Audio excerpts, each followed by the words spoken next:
Election Maharashtra के election होने के बाद एक बयान दिया था कि 6 बजे के बाद का जो वोटिंग है वो कम से कम 76 लाख जो है वोटिंग हो चुका है, 76 लाख वोटिंग हो चुका है, ऐसी उन्होंने जानकारी दी थी। हम लोग ने बीच में इलेक्शन कमीशन से आरटीआई के माध्यम से एक क्वेरी की थी कि बूथ वाइज और कॉन्स्टिट्यूंसी वाइज कितने स्लिप्स डिस्ट्रीब्यूट गए थे, टोकन कितने स्लिप डिस्ट्रीब्यूट गए थे 6 बजे के बाद, उसका विवरण आप दीजिए। इलेक्शन कमीशन के ऑफिस से उसका जवाब आया और कहा कि ये जानकारी हमारे पास नहीं है। दूसरी बात यह है कि जहां पोलिंग वोट और काउंटेड वोट इनमें जब डिफरेंस आता है तो इलेक्शन कमीशन की ही गाइडलाइन है कि रिटर्निंग ऑफिसर ऐसे वक्त में इलेक्शन अनाउंस नहीं कर सकता है, उसको वो पूरा मामला जो है वो इलेक्शन कमीशन के पास भेजना है और इलेक्शन कमीशन जो डायरेक्शन देगा उस डायरेक्शन के मुताबिक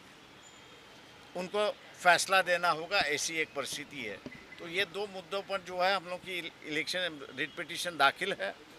और मैं ये मान के चलता हूँ कि आज नोटिस इशू की गई है, सेंट्रल गवर्नमेंट को, यूनियन ऑफ इंडिया को नोटिस इशू की गई है, चीफ इलेक्शन कमीशन को नोटिस इशू की है और महाराष्ट्र के जो इलेक्टोरल ऑफिसर है उनको ये नोटिस इशू कर दी है और कोर्ट ने 2 हफ्ते के अंदर उनसे जवाब मांगा है। 2 हफ्ते के बाद ये दोबारा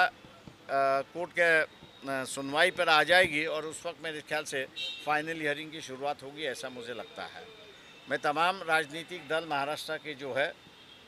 उनसे विनती करता हूं कि हमने जो है ये 75 लाख वोट का इशू जो है वो कोर्ट के सामने लाया हुआ है। राजनीतिक दलों ने भी इसमें इंटरेस्ट लेना चाहिए और एक जॉइंट एक्शन अगर होता है तो मैं मान के चलता हूं कि एक परिस्थिति अच्छी उभरेगी, ऐसी बात है। इलेक्शन कमीशन हमेशा कहता है कि हमने पारदर्शक तरीके से इलेक्शन किया है। मैं उनसे ये रिक्वेस्ट करूंगा